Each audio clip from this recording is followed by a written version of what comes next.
You've entered Void of Rules, where chaos reigns and darkness consumes all.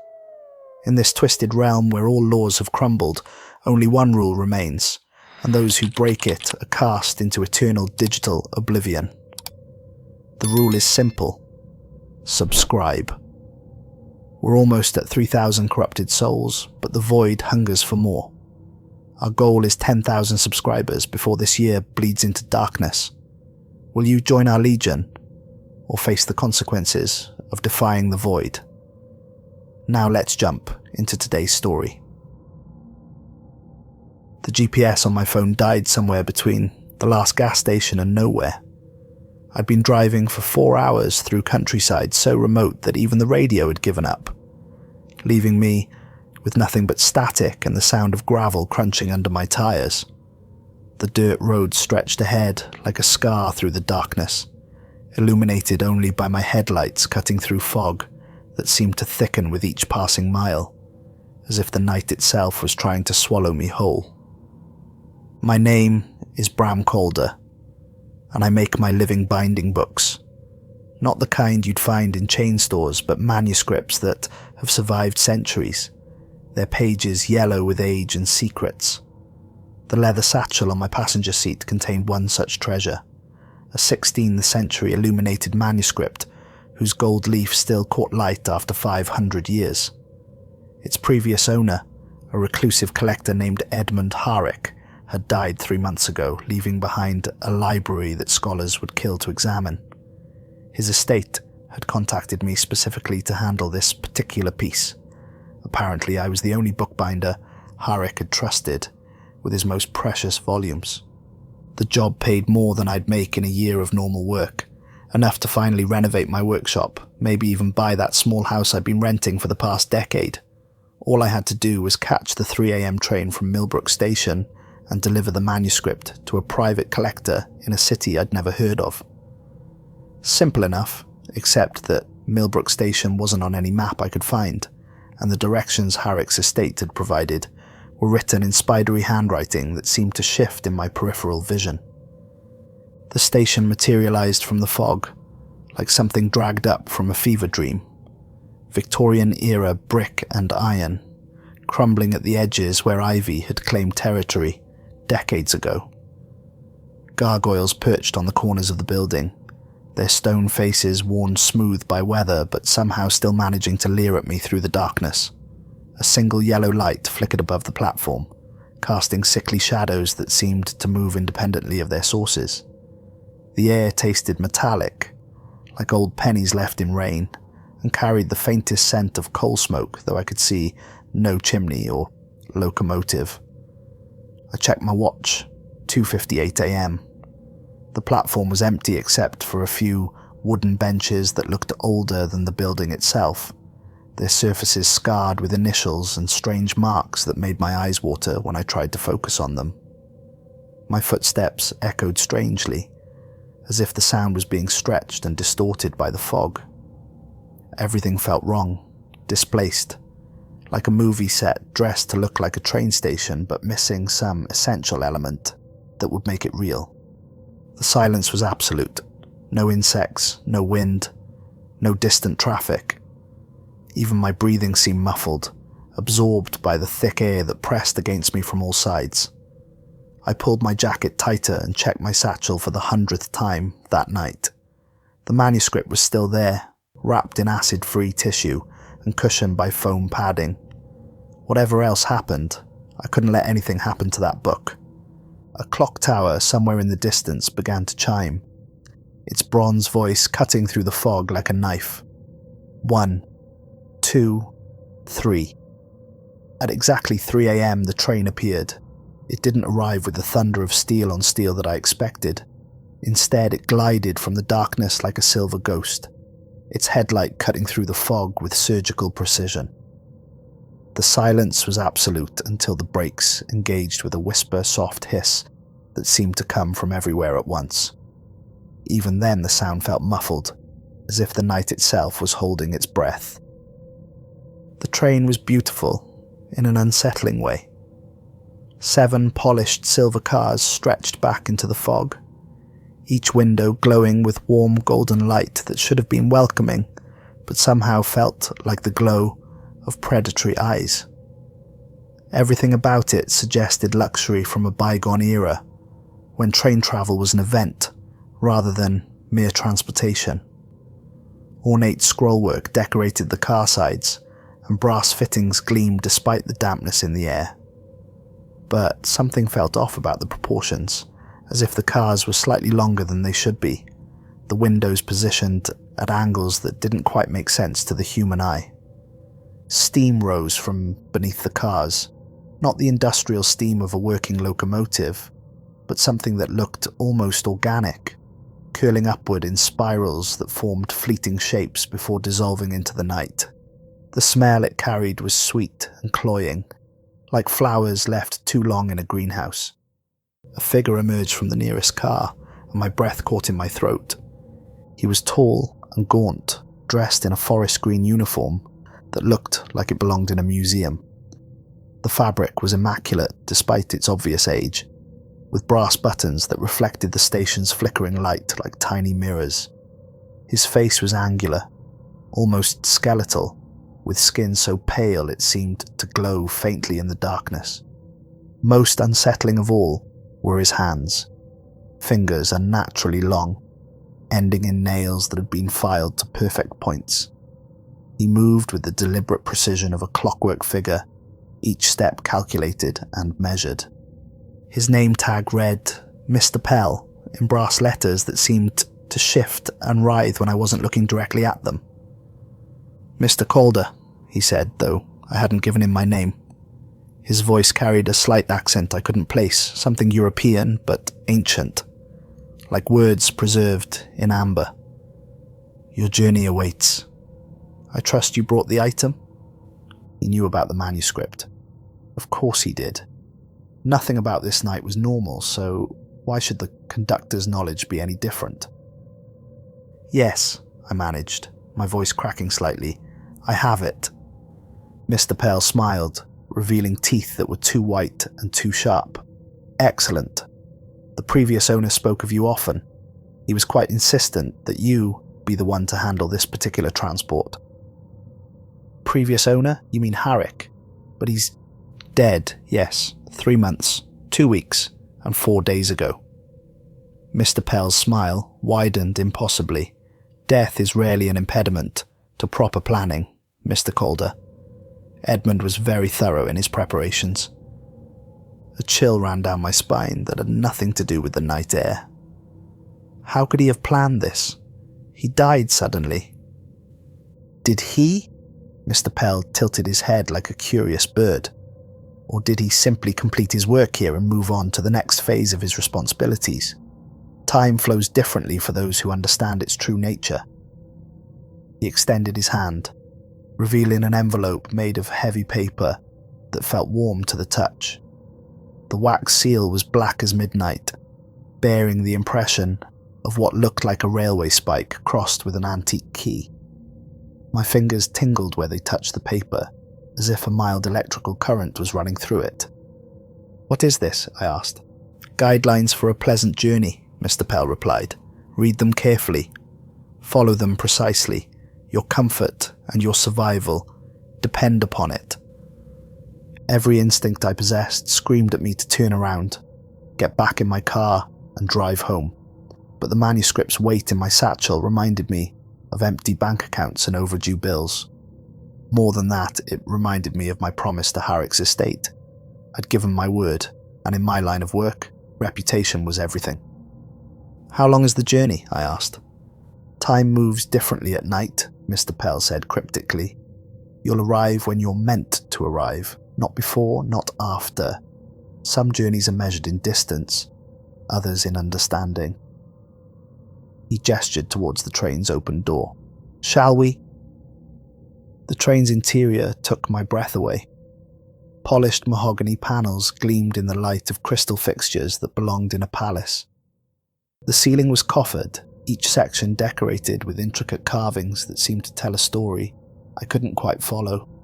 Figures in flowing robes pointing at star charts, ships sailing through clouds, doorways opening onto infinite darkness. The seats were upholstered in velvet the colour of dried blood, arranged in intimate clusters that invited quiet conversation.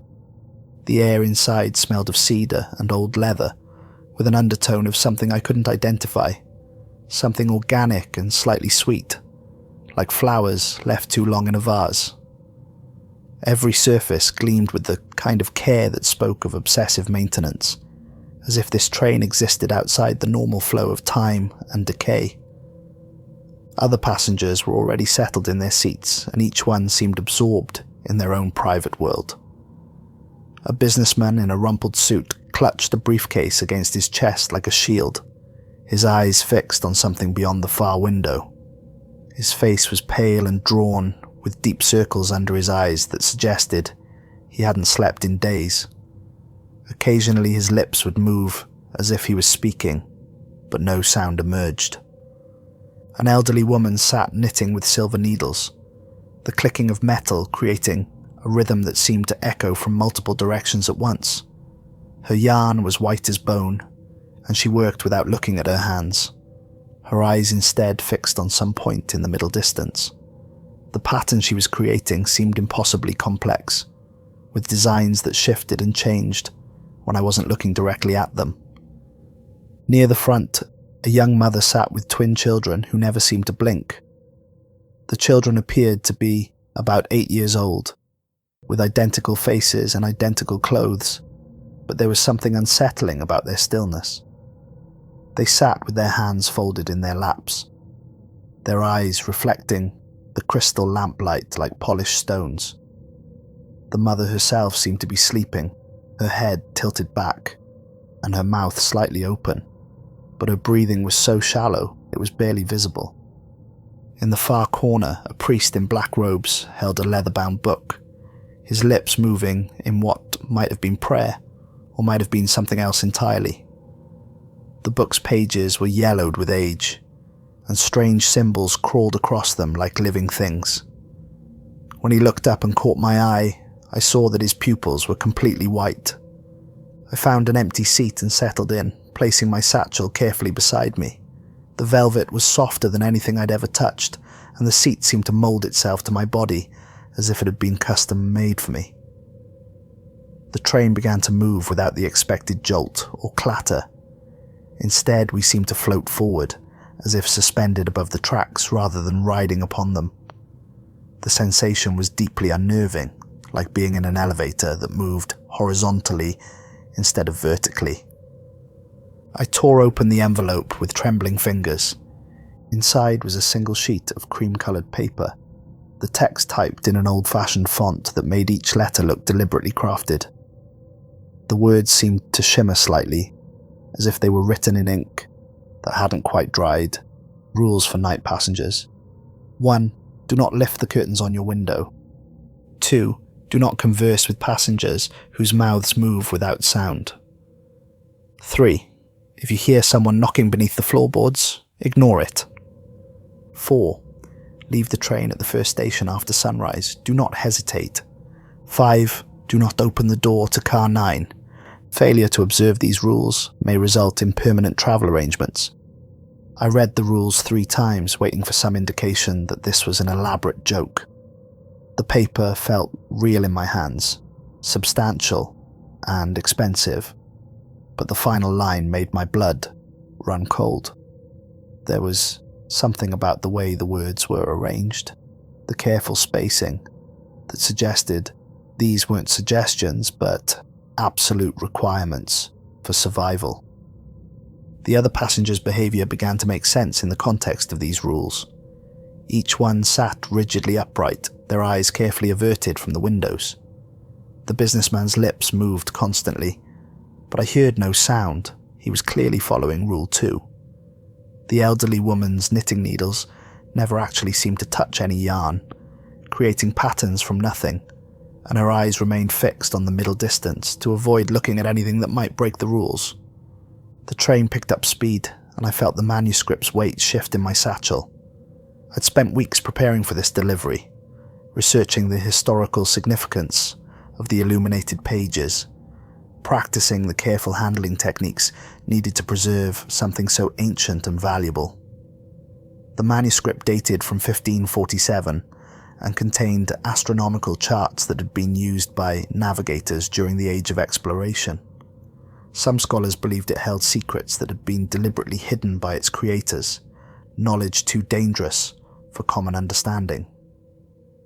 Now surrounded by rules that made no sense and passengers who behaved like mannequins, I wondered if I'd stumbled into something far more dangerous than a simple delivery job.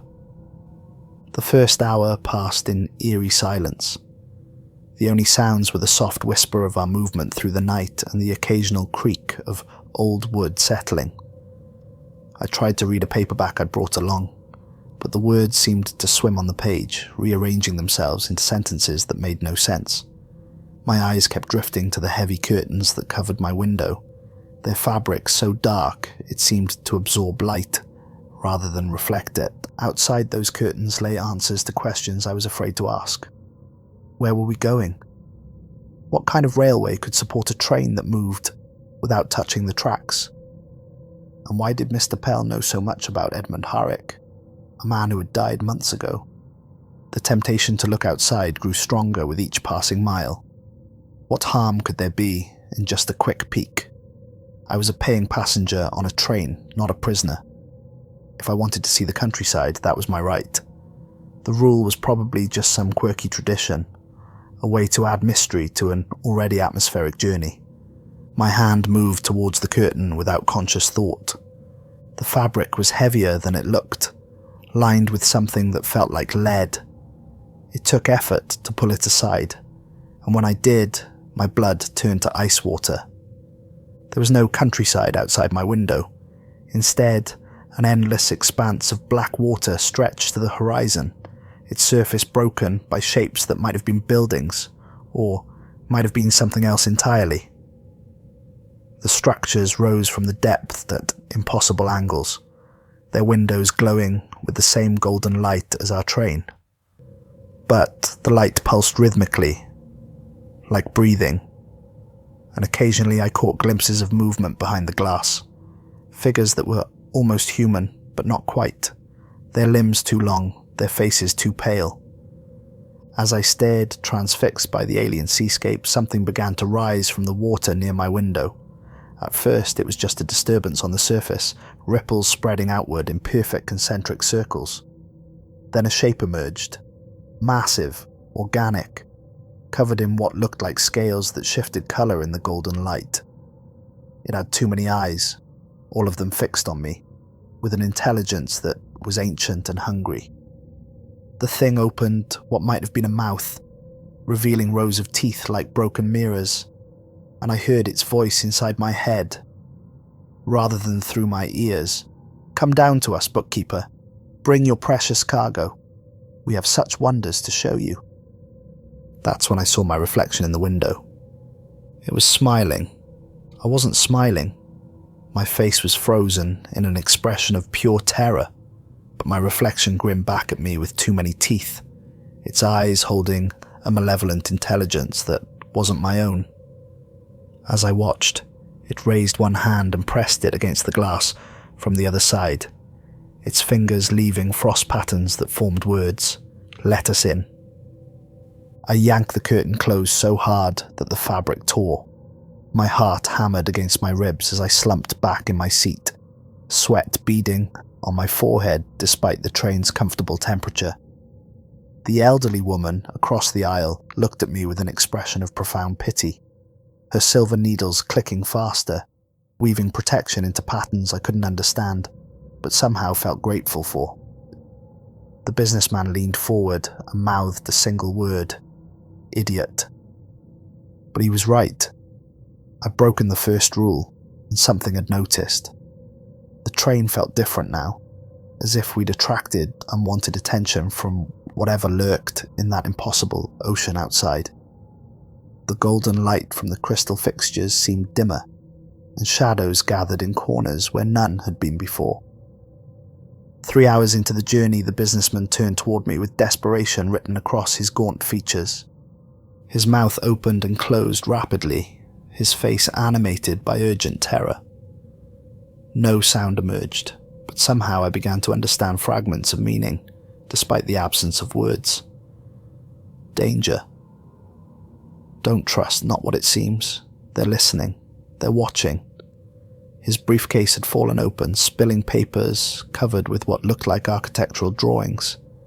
But the lines seemed to shift and flow like living things, forming blueprints for buildings that couldn't exist in normal space.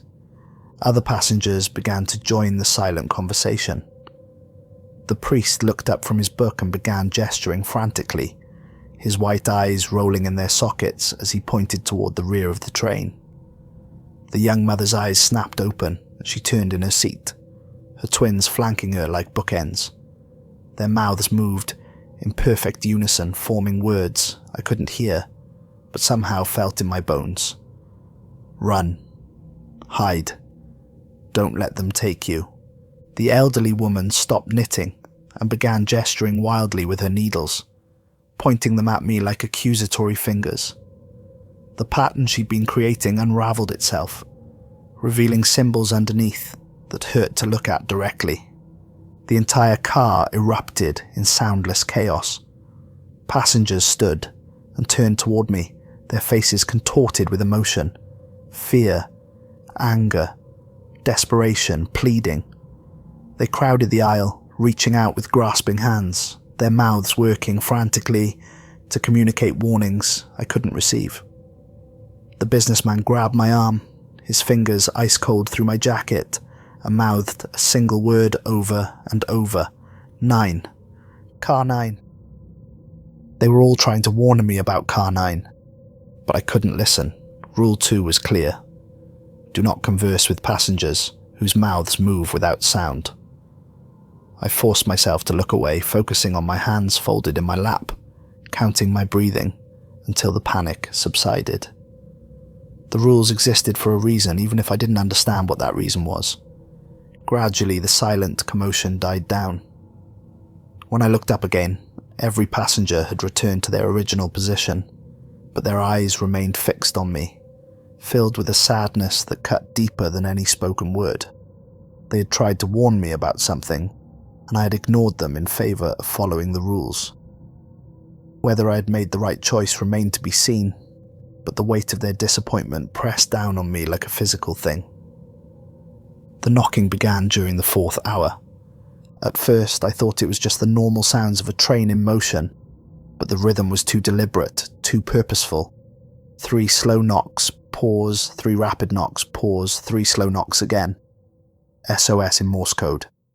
The sound came from directly beneath my feet, as if someone was trapped in the space between the train cars. I lifted my feet instinctively, but the knocking continued, moving slowly along the floor toward the next passenger. The businessman's face went white as parchment as the knocking passed under his seat, then moved on to the elderly woman. Each passenger reacted the same way.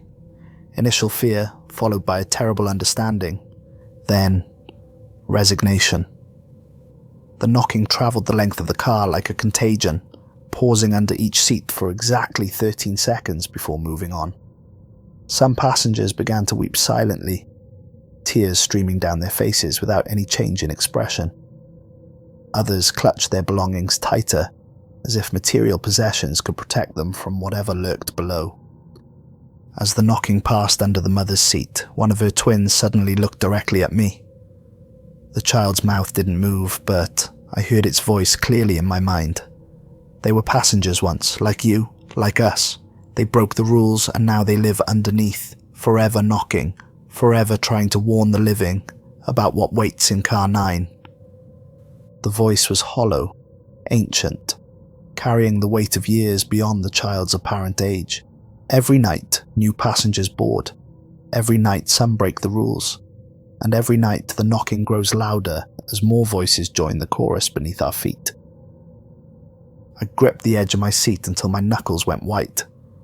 The manuscript in my satchel seemed to grow heavier with each knock, and I found myself wondering who else had carried precious cargo on this train, only to discover that some journeys exact a price higher than any payment.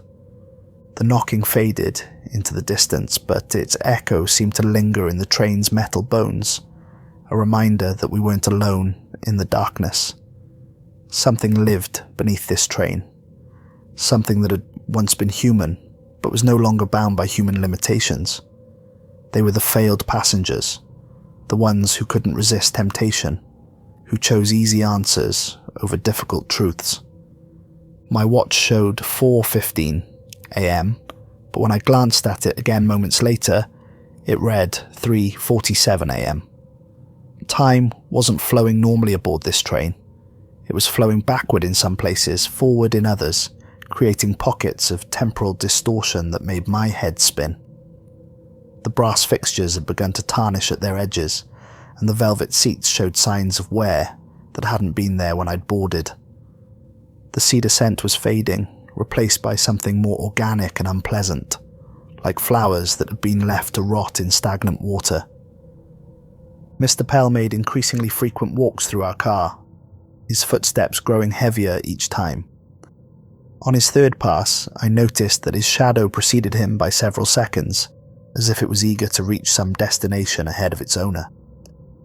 On his fourth pass, I saw that his reflection in the window showed a completely different figure. Younger, more human, dressed in modern clothes and carrying what looked like a briefcase identical to the one the businessman clutched. It was during his fifth pass that he stopped beside my seat. "How are you finding the journey, Mr. Calder?" he asked, his voice carrying new harmonics that made my teeth ache. "It's unusual," I managed. "All the best journeys are." His smile revealed more teeth than any human mouth should contain. "I trust you're following the guidelines?" "Yes, sir." "Good, very good. It would be unfortunate if anything happened to such a precious cargo." His eyes flicked to my satchel, and for a moment they glowed with their own inner light. "Tell me, what do you know about your manuscript?" The question caught me off guard. "It's a 16th century astronomical text. Very rare, very valuable." "Oh, it's much more than that." Mr. Pell's laugh was like breaking glass.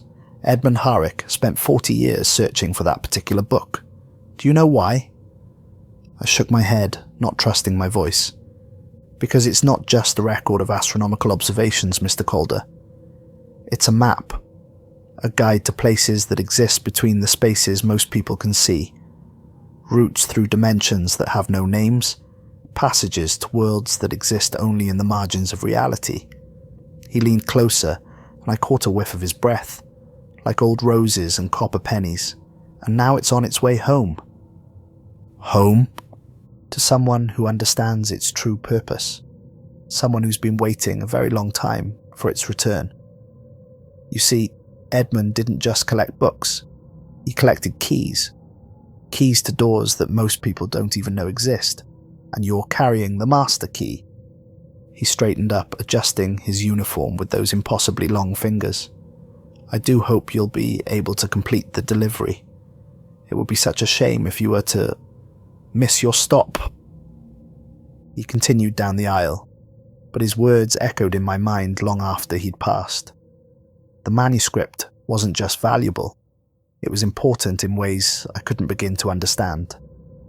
And somehow that made the rules seem even more crucial to follow. But curiosity is a powerful thing, especially when you're carrying something that powerful. Unable to sit still any longer, I stood and made my way toward the rear of the train. I told myself I was just stretching my legs, but the truth was that curiosity burned in my chest like acid. What was Car 9? Why was it forbidden? And what did any of this have to do with the book I carried? The corridor connecting the cars was narrow and dimly lit, with windows on both sides that had been painted black from the outside. The floor was carpeted in deep red, and the walls were lined with framed photographs that seemed to show the same group of people in different time periods. Victorian families posed stiffly for formal portraits. 1920s passengers laughed at dining car tables, and modern travellers smiled from vacation snapshots. But in every photo, no matter the era, one figure remained constant: Mr. Pell, unchanged by the passage of decades. I studied the photographs more closely as I walked, and a pattern began to emerge. In each image, there were always empty spaces, chairs where someone should have been sitting, gaps in family groups where a person was clearly missing, and in the corner of each frame, barely visible unless you knew what to look for, were small white objects that looked like teeth. The car numbers were clearly marked above each door. 1, 2, 3, 4, 5, 6, 7, 8, 10. There was no car 9. Where it should have been, the same mahogany panelling continued seamlessly, as if the car had never existed. But as I stood there studying the wall, details began to emerge. The wood grain formed subtle patterns that hadn't been there. Moments before, swirls and spirals that seemed to move when I wasn't looking directly at them. A door handle materialized slowly, brass like all the others, but somehow different. Older. More worn, covered in symbols that seemed to crawl across its surface like living things. I reached toward it without thinking, then snatched my hand back as if burned. The metal was ice cold, cold enough that frost began forming around the edges, but even as I watched, words began appearing in the condensation, spelled out by an invisible finger. Bram, my childhood nickname. Something no one on this train could possibly know, because no one still alive had ever called me that. My mother had died when I was 12, and she'd been the only person who'd ever used that name. The voice that followed seemed to come from inside the wood itself, warm and familiar and utterly impossible. Bram, sweetheart, is that you? I stumbled backward, my heart hammering against my ribs. The voice was exactly as I remembered it, soft, with a slight rasp from years of smoking, tinged with the accent she'd never quite lost from her childhood in Ireland. I've been waiting for you, the voice continued. I have so much to show you, so much to explain. But you have to open the door first. You're not real, I whispered. You're dead. You've been dead for 25 years. Death is just another kind of journey, love. And this train goes everywhere, if you know how to ask nicely. My hand moved toward the handle again, trembling like a leaf in a hurricane. The rules seemed distant now, overshadowed by the impossible possibility that death wasn't the end, that love could transcend even the ultimate separation. My mother had died in a car accident when I was 12, leaving me alone with a father who'd never quite known what to do with a bookish, quiet son. I'd spent years wondering what she might have said if she'd lived to see me grow up, what advice she might have given, what stories she might have shared. The manuscript, my mother's voice whispered. Bring it with you. It's more important than you know, more powerful. In here, it can do things you never dreamed possible. It can bring people back, Bram. It can undo every loss, heal every hurt. We can be together again, just like before. I looked down at my satchel and gasped. The leather was warm, almost hot, and through the material I could see a golden glow emanating from within. When I opened it with shaking hands, the manuscript's pages were no longer filled with medieval text and illuminations. Instead, they showed moving pictures. My mother, young and healthy, standing in a garden that bloomed with flowers I'd never seen before. She beckoned to me, her smile radiant with promise and love. Other images flashed across the pages, memories I'd thought were lost forever. My mother reading to me before bed, her voice soft and musical as she brought fairy tales to life, teaching me to bake cookies in our tiny kitchen, flour dusting her apron as we laughed at some shared joke, holding me when thunderstorms frightened me, her heartbeat steady and reassuring against my ear. All of it could be real again. All I had to do was turn the handle. The door opened at my touch, swinging inward with a sound like a sigh of relief.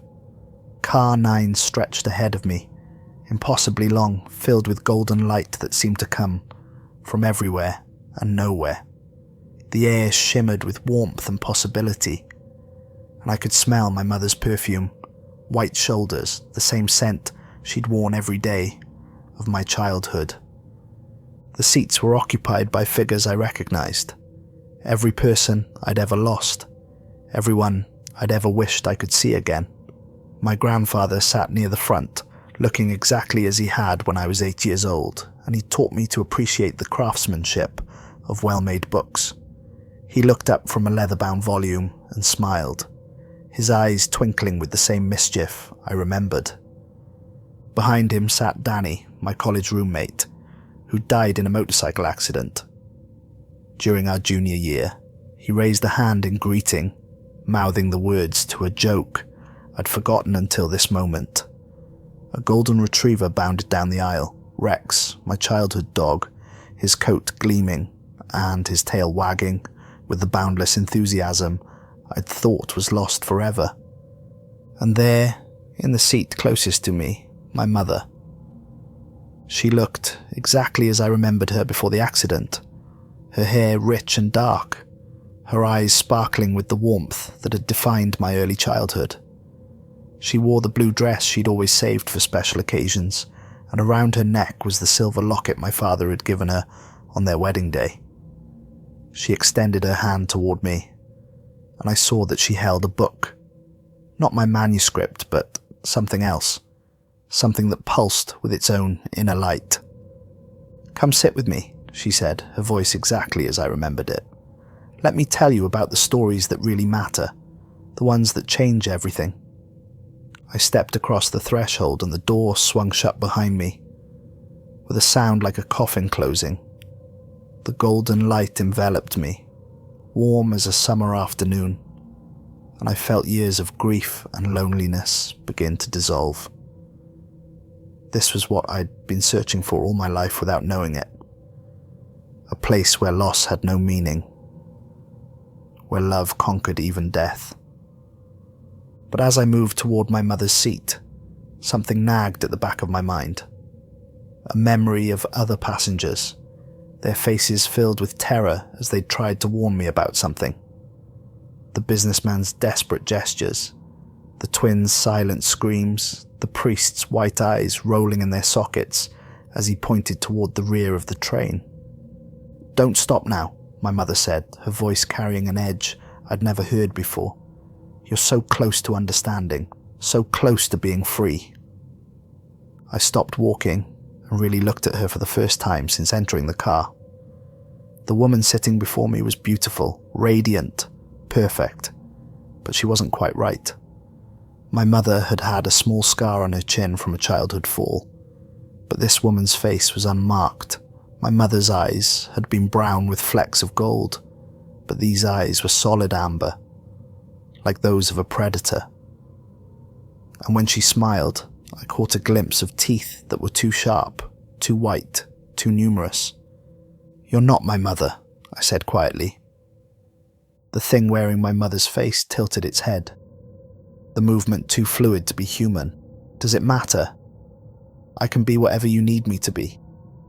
I can give you everything you've ever wanted. But you're not real. Reality is overrated, don't you think? All those years of loneliness, all that pain, we can make it disappear.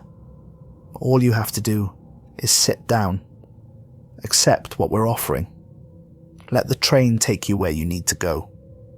I looked around the car with new eyes and saw the truth behind the golden light. The other figures weren't my lost loved ones. They were shadows, echoes, pale imitations crafted from my own memories and desires. My grandfather's book was blank.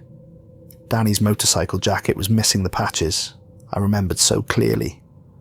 Rex's collar bore no tags, and his eyes held an intelligence that was alien, hungry. And they were all watching me with the same predatory hunger, the same amber gaze that burned in the not-mother's face. "What are you?" I asked. "We are the spaces between," they replied in unison, their voices blending into a harmonious chorus that was beautiful and terrible. The gaps in reality where lost things go. We are fed by longing, sustained by regret, made strong by the refusal to let go. And the other passengers? The ones who've come before me? They chose to stay, to live imperfect memories rather than imperfect reality. They're happy now, in their own way, They dream eternal dreams of what might have been, and their dreams feed us. I looked down at my hands and saw that they were beginning to fade around the edges, becoming translucent. Through my skin I could see the book the Not Mother held, and the words written on its pages. A list of names, all the passengers who had broken the fifth rule, all the souls this place had collected over the years. At the bottom of the list, in ink that was still wet, I saw my own name being written by an invisible hand. But something was wrong. The ink wasn't drying. It continued to flow as if the pen was hesitating, uncertain. And then I understood. The rule wasn't just a prohibition. It was a choice, one that had to be renewed continuously, moment by moment. The train could only claim those who willingly gave themselves to it. I closed my eyes and concentrated on the feeling of the envelope in my pocket, the weight of the real manuscript in my satchel, the sound of my own heartbeat. The rules existed to anchor us to reality, to remind us who we were when everything else became uncertain. "I choose to leave," I said aloud. The golden light flickered. "I choose to follow the rules." The figures around me wavered like mirages. "I choose to return to the world that made me, even if it hurts." The Not Mother's face contorted with rage, her beautiful features melting and reforming into something that belonged in nightmares. "You could have everything," she shrieked, her voice now a chorus of screams. "No more loneliness, no more pain, no more loss." "But it wouldn't be real," I replied, opening my eyes and meeting her amber gaze without flinching.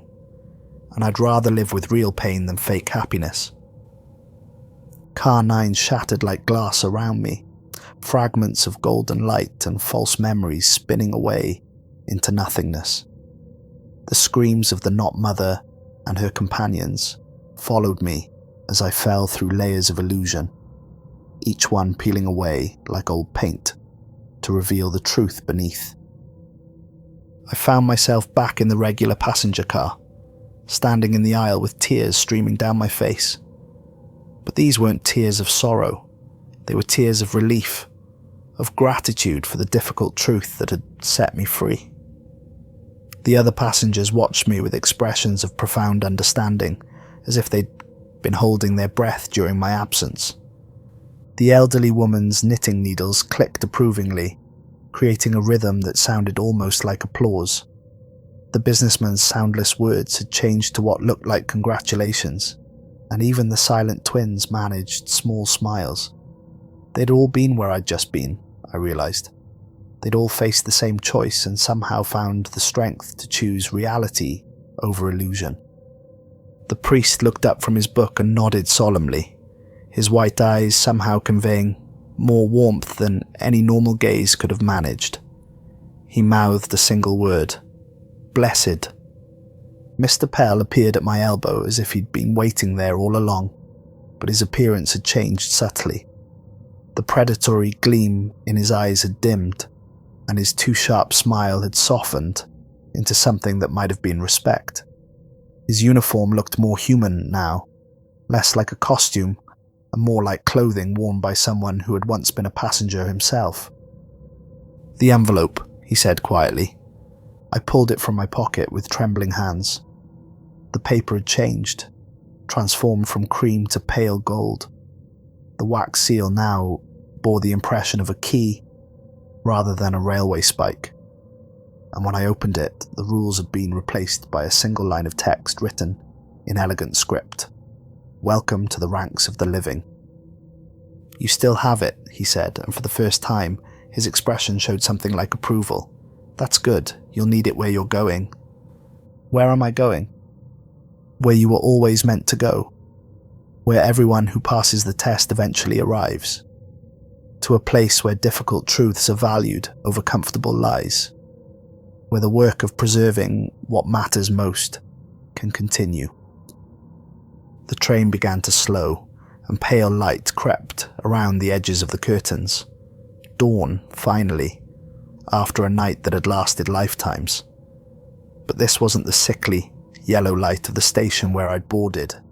This was clean, golden sunlight that seemed to carry hope within its rays. The brass fixtures regained their luster. The velvet seats looked newly upholstered, and the air filled once more with the clean scent of cedar. It was as if the train was healing itself, returning to its original state after the darkness had passed. Through the gaps in the curtains, I caught glimpses of countryside that actually looked real. Rolling hills covered in morning mist, trees that swayed in a natural breeze, birds that flew in patterns that made sense. After hours of impossible visions, the simple reality of a normal landscape was more beautiful than any fantasy. We pulled into a station that was nothing like the crumbling Victorian platform where I'd begun this journey. This was simply a wooden platform in the middle of a vast meadow, surrounded by morning mist that glowed silver in the early sunlight. Rolling hills stretched to the horizon, dotted with trees that seemed to shimmer with natural beauty rather than supernatural energy. The air smelled of fresh grass and wildflowers, and somewhere, in the distance, I could hear the sound of running water. A handful of passengers disembarked with me. The businessman, the elderly woman, the mother, and her twins, the priest. Each one clutched their own transformed envelope, and each one looked as shaken and relieved as I felt. We stood together on the platform, strangers bound by shared experience, watching as the train prepared to depart. Other figures waited on the platform, people who looked like they'd been passengers themselves once, but who had completed their journeys and found their destinations. They welcomed us with smiles that were genuine, rather than predatory, their eyes bright with the particular wisdom that comes from having faced your deepest fears and chosen courage over comfort. Mr. Pell stood in the doorway of the lead car, but in the growing daylight he looked entirely different. The supernatural elements had fallen away, revealing someone who was essentially human. Despite his long service aboard the train, his uniform was still green, but it was the practical green of a working conductor, rather than the otherworldly costume he'd worn in the darkness. "What happens now?" asked the businessman, his voice hoarse from hours of silence. "Now you walk forward," Mr. Pell replied, gesturing towards several dirt paths that led away from the platform in different directions. Each path leads where its traveller needs to go, though it may not be where you expect it to end up. That's the nature of journeys like this one. They change the destination as much as the traveller. "What about the train?" the elderly woman asked, folding her knitting into a bag that somehow contained the elaborate pattern she'd been working on all night. "Where does it go next?" "Back to the dark hours," Mr. Pell said, his expression growing sad but determined. "Back to collect more passengers who think they know what they want, but need to learn what they actually need. The train runs every night, has run every night for longer than any of us can remember, and it will continue to run as long as there are people who need to choose between easy lies and difficult truths." "Will we see you again?" one of the twins asked, the first words I'd heard either child speak. Mr. Pell smiled, and for a moment his face showed traces of the man he'd been before he'd chosen to serve as conductor. "Perhaps, little one. The paths have a way of crossing when they need to. But don't worry about me. This is exactly where I'm supposed to be, helping others make the choice you made tonight." "How long have you been riding the train?" I asked, sudden curiosity overwhelming my caution. "Time works differently when you're between places," he replied. "Long enough to understand that some journeys are worth taking, no matter how difficult they become. I was a passenger once, like you. I faced the same choice and I chose poorly. But sometimes poor choices lead to necessary work." The train began to move, pulling away from the platform with the same silent grace it had shown all night. As it disappeared into the mist, I caught a glimpse of new passengers, already seated in the windows. People who had boarded at other stations other times, all beginning their own tests. Within moments, it was gone completely, leaving no trace that it had ever existed, except for the 7 of us standing on a wooden platform in the middle of a beautiful nowhere. I looked down at my satchel and was relieved to find the manuscript intact. its pages once again filled with medieval text and golden illuminations. But something had changed. The margins now contained notes in multiple handwritings I didn't recognize, observations and interpretations that seemed to glow faintly in the morning light. The astronomical charts had been annotated with symbols that conveyed meanings beyond normal understanding. Not supernatural symbols, but the kind of notation used by scholars who had spent their lives studying mysteries that others couldn't see. What did this place do to it? I asked, more to myself than to the others. Mrs. Henley, the elderly woman who had introduced herself during our walk from the platform, looked at my satchel with knowing eyes. It gave it what all books truly need, she said. Context, understanding, the knowledge of where it belongs and why it matters. Your client will be very pleased, though perhaps not in the way they expected. How do you know about my client? Because I had a delivery to make too, she replied, pulling a small wrapped package from her knitting bag. We all did. That's why we were chosen for this particular train. She was right. As we walked together through the meadow, sharing our stories in the growing light, I learned that each of us had been carrying something important, something that needed to be delivered to people who understood its true value. Frederick, the businessman, carried blueprints for a library that would house books like mine, volumes that contained knowledge too dangerous or too important for ordinary collections. Elena, the young mother, had been transporting her children to a school where their unusual abilities would be understood and nurtured rather than feared. Father Miguel, the priest, carried a relic that belonged in a sanctuary dedicated to protecting pilgrims who travelled between worlds. Mrs. Henley's package contained the deed to a safe house where people like us could find refuge between assignments. We were couriers, all of us, chosen to transport things that couldn't be sent through normal channels. And the train had been our test, our proving ground, to ensure we were worthy of the trust placed in us. The path wound through the meadow for what felt like hours, though the sun never seemed to move. In the sky, we walked through fields of flowers that seemed entirely normal, until you noticed how they turned to follow the light, not with the mechanical tropism of ordinary plants, but with something that looked almost like curiosity. We crossed streams that flowed in perfectly natural patterns, their water cold and clean and tasting of mountain snow. We passed beneath trees whose leaves whispered in languages that sounded like music rather than words. The landscape was beautiful in a way that was both natural and slightly more than natural, as if it existed in a place where the ordinary world touched something larger and more mysterious. It wasn't the aggressive strangeness of Carnine, but a gentle enhancement of reality that made everything seem more vivid, more meaningful, more alive. Eventually the path branched, and we realized it was time to part ways. Each branch led in a different direction toward different destinations, different purposes. We said our goodbyes with the awkward formality of people who had shared something profound but would likely never meet again, though I suspected our paths would cross in unexpected ways. My branch led toward a city that rose from the horizon like something out of a dream. Not the impossible geometries I'd seen through the train window, but architecture that was both beautiful and practical, with buildings that seemed to grow from the landscape rather than being imposed upon it. Towers of pale stone and dark wood stretched towards the sky, connected by bridges that looked solid and well engineered. Gardens cascaded down terraced hillsides, and I could see people moving through the streets with the purposeful energy of those who knew their work mattered. As I approached the gates, I saw a figure waiting for me.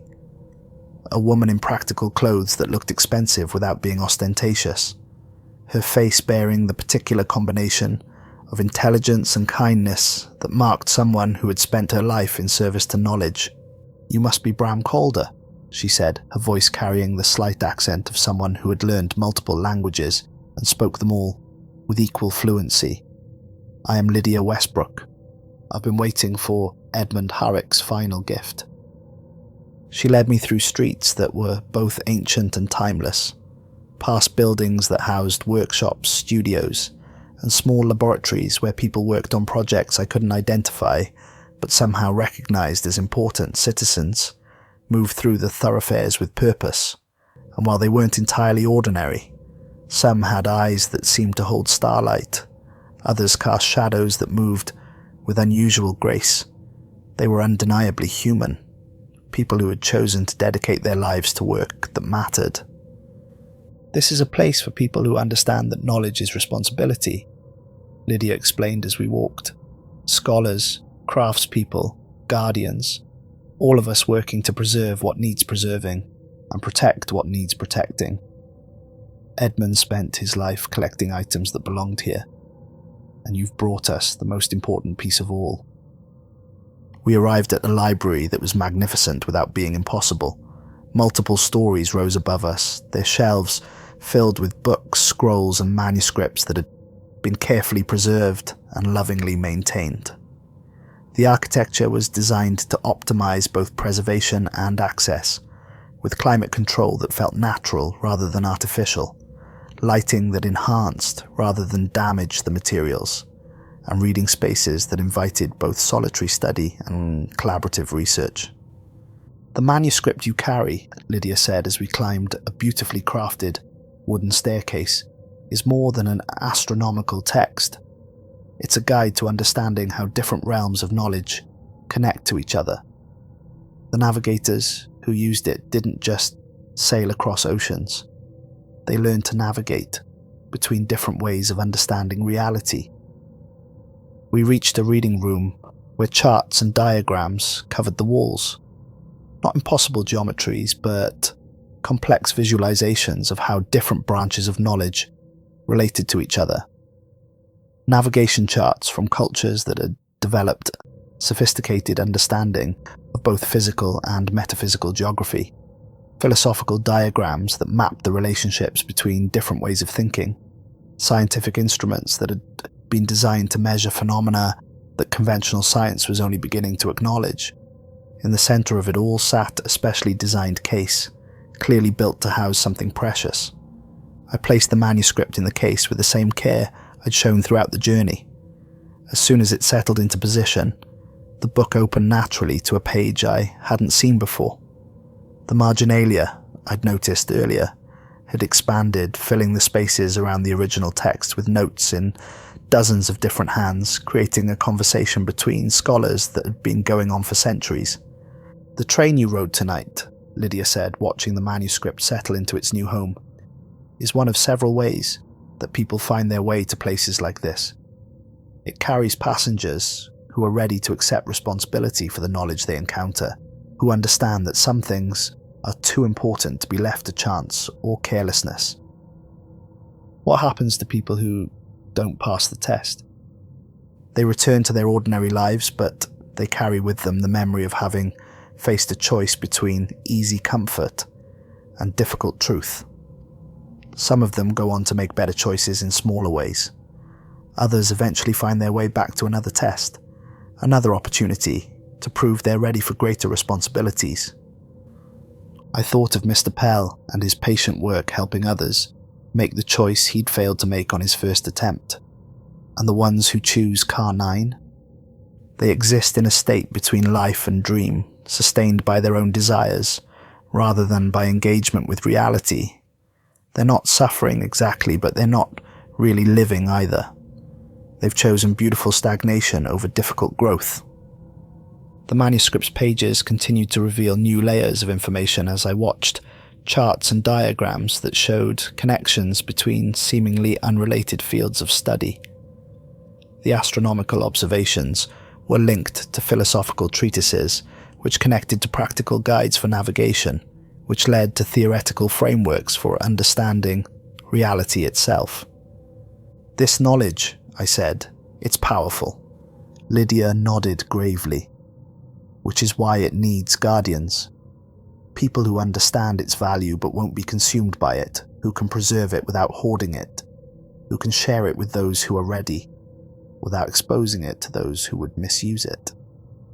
She handed me an envelope similar to the one Mr. Pell had given me, but this one was sealed with silver wax and bore the impression of an open book. "Your payment," she said, "plus an invitation to continue this work, should you choose to accept it. There are other items scattered across the world, other books and artifacts that need to find their way to places like this. The network Edmund helped build doesn't end with his death. If anything, it becomes more important."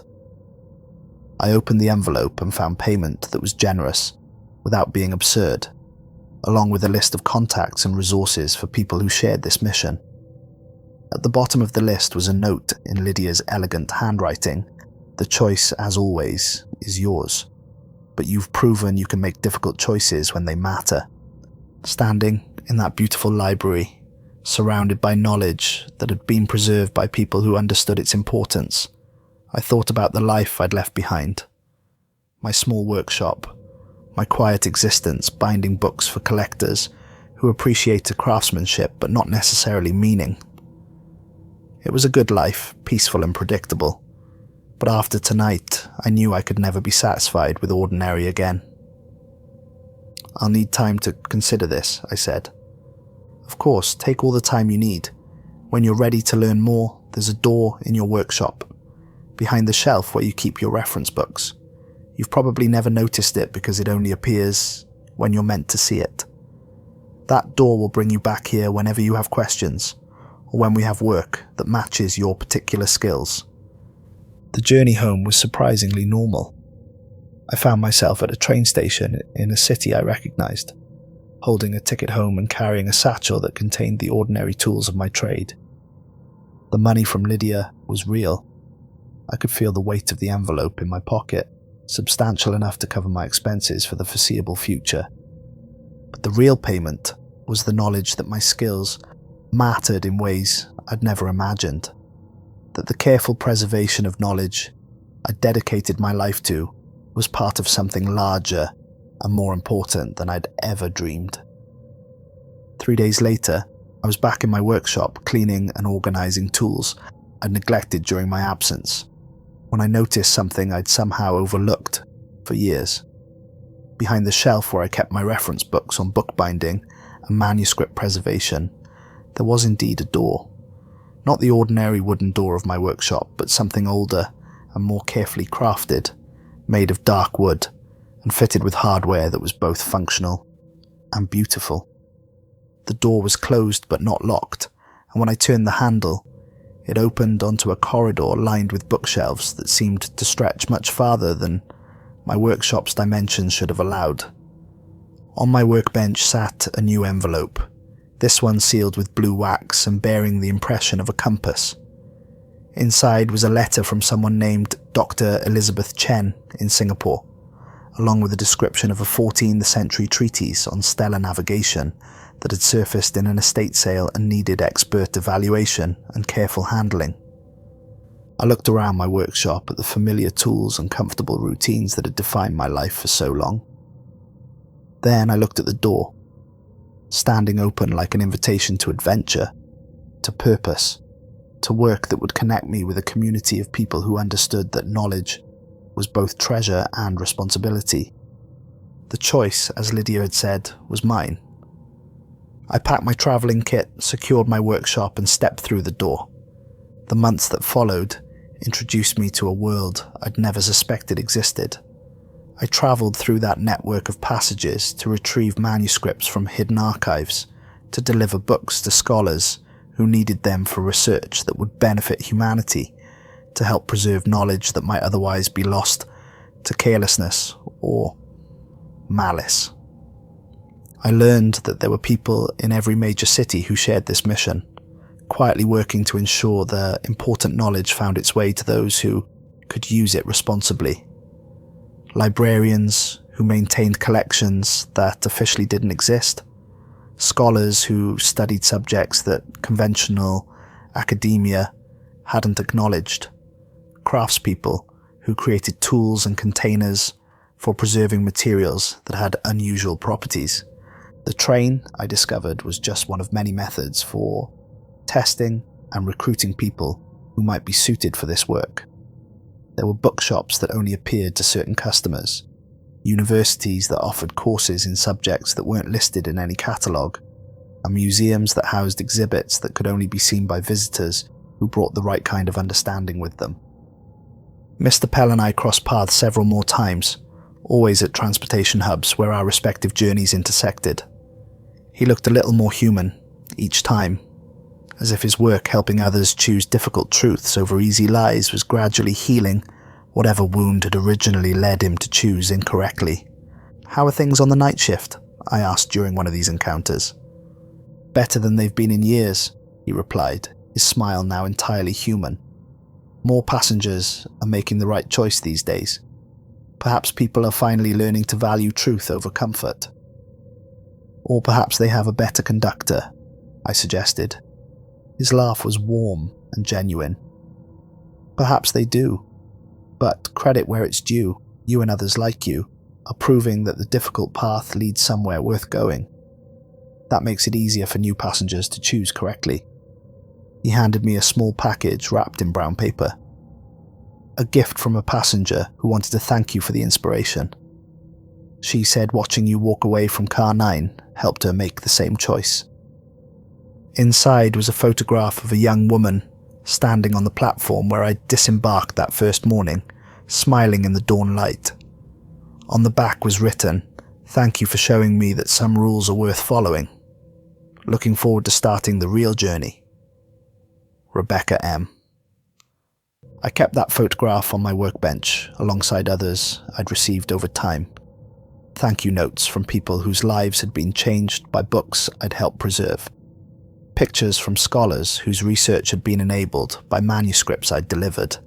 Letters from librarians whose collections had been enriched by materials I'd helped transport. The work wasn't always dramatic. Most of it consisted of careful, patient attention to detail, the same skills I'd been developing as a bookbinder for years, but applied to a larger purpose. I learned to recognize when a book needed more than simple preservation, when it needed to be connected with specific readers or placed in particular collections. I developed relationships with people who could provide authentication, translation, or specialized storage for materials that had unusual requirements, but occasionally the work took me to places that challenged everything I thought I knew about reality. Libraries that existed in spaces between other spaces. Archives that preserved the knowledge of civilizations that history books claimed had never existed. Collections that housed books written in languages that linguists insisted were impossible. In all of these places, I found the same thing. People who had chosen difficult truths over comfortable lies, who had accepted responsibility for knowledge that could be dangerous in the wrong hands, but valuable beyond measure in the right ones. The manuscript I'd delivered to Lydia became part of a collection that helped researchers understand how different cultures had developed sophisticated knowledge about navigation, not just across physical distances, but across conceptual territories that conventional scholarship was only beginning to map. The marginalia that had appeared during my journey turned out to contain insights from dozens of previous readers, creating a scholarly conversation that spanned centuries and continents. And sometimes late at night, when I was working on a particularly challenging restoration, I would hear the sound of train wheels on distant tracks, carrying new passengers through their own tests. I knew that somewhere in the darkness, people like me were struggling with the choice between easy comfort and difficult truth, between beautiful lies and painful reality. The train still runs every night, and it always will, as long as there are people who need to learn the difference between what they want and what they need.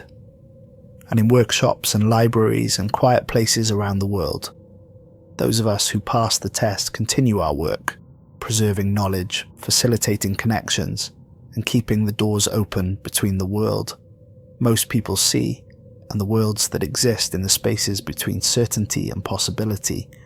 The rules still matter. They always will. But now I understand that they're not restrictions. They're guidelines for people who want to live in reality rather than in dreams, who choose growth over stagnation, who accept that the most important journeys are often the most difficult ones. Somewhere in the distance, I can hear the night train's whistle, calling to those who are ready to learn what it means to follow rules that matter, to make choices that define not just where you're going, but who you become along the way. The envelope in my pocket has never grown light, never run out of opportunities for those who prove they can handle them. And the door in my workshop remains open, leading to corridors lined with books and possibilities, connecting me to a community of people who understand that the most important work is often the quietest work, done by people who choose purpose over comfort, truth over convenience, responsibility over ease. This is the story of how I learned that some trains don't just take you places, they take you to yourself, to the person you're capable of becoming when you stop choosing the easy path and start choosing the right one. And that perhaps is the most important destination of all.